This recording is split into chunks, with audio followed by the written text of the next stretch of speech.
Hello, Miami. This is 305 Sports Now, your home podcast and channel for all things Miami sports related. I am Will, and I know I've talked about this young man in the past, but I must mention him again, especially since some things have changed since I last reported on him. And you guys know this guy as the possible Kane, five-star stud athlete wide receiver out of Madonna.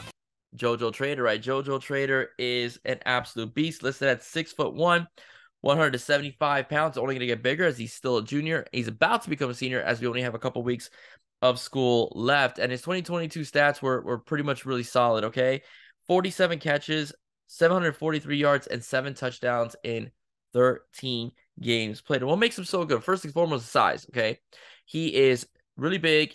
He's got some good height on himself, and he's also fast. Okay, he can blow the top off of any defensive back, nationally or even here in the state of Florida as well. He's one of the best receivers listed in 247 Sports. Great hands, great route running as well, block as well. He'll be very good for a team like the Miami Hurricanes that need, a wide receiver out of the edges. We just picked up Chance Robinson. That's the other guy. Well, not just picked up. He's been here for a couple months, but the pickup of Chance Robinson was good because if you line up those two together, when they come in as freshmen or sophomores, when they play together, they are going to light up the ACC. Okay, they are unbelievable wide receivers.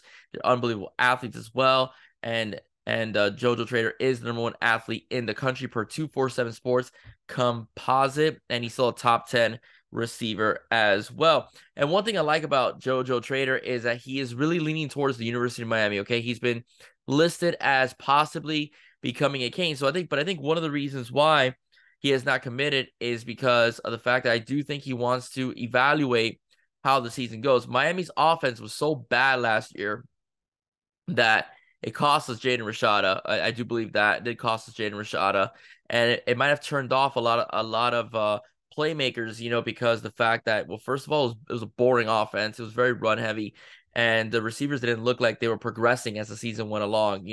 So the Shannon Dawson offense is an offense that can fit JoJo Trader very well. We saw in the spring game, even though there's not much that you show in the spring game, Shannon Dawson's offense and the offensive energy on the field that day was absolutely exciting. And I think that's something that JoJo will enjoy. It definitely got Chance's attention as he committed the next day after the spring game. So I do think this offense will be very wide receiver friendly.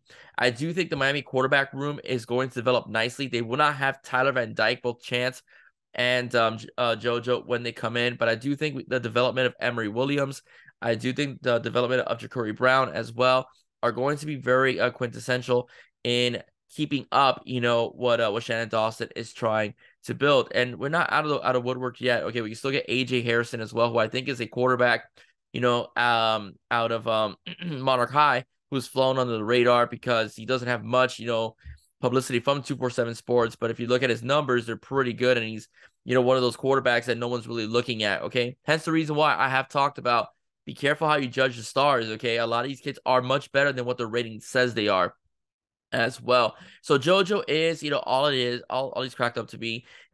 He has, again, great hands, great speed, great route running as well. He's very coachable, from what I've heard as well. And that's something the Miami Hurricanes are looking for, are guys that are willing to take instruction and want to be at the university and also want to play well for the university as well, for the University of Miami. So that is something to look at. So what I'm trying to say is that with the interest that he has been showing, it's basically Miami's player to lose. Okay, if the only way Miami could lose this kid is if they pretty much have a really bad season. I think, for example, the lead recruiter on his round I mentioned in the past was DeMarcus Van Dyke. Okay, DeMarcus Van Dyke was the lead recruiter. DeMarcus Van Dyke's background is as a defensive back, and he was still being predicted to come to the University of Miami. Kevin Beard, who's won a national championship with the University of Miami and is a proven wide receiver coach, is going to be keeping up with the recruitment of this kid. So I do think that Kevin will seal this kid. Kevin is a very good wide receivers coach. When he was let go by Mark Richt, I never thought he was a problem, in terms of the Al Golden administration.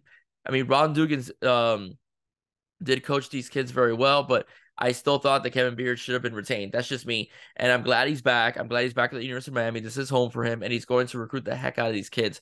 So again, barring a disastrous season again, I do think that JoJo Trader will be a Miami Hurricane. Okay, that's just my prediction. That's my perspective. And of course, if and when he commits, I will be bringing you, coverage of his commitment as well, as far as also what he said and the reasons why he chose the University of Miami. So again, if you like what you heard, please don't forget to like, share, and subscribe to 305 Sports Now. But I will inform you, I will be keeping on the recruiting reporting, as the next possible Kane I will be looking at is 4-star defensive lineman at a Central High, T.A. Cunningham. So watch out for that one this week, okay, in the next couple days or so. All right, ladies and gents, if you like what you heard, please do not forget to like, share, and subscribe to 305 Sports Now. I will stay safe. God bless. See you soon, and go Canes.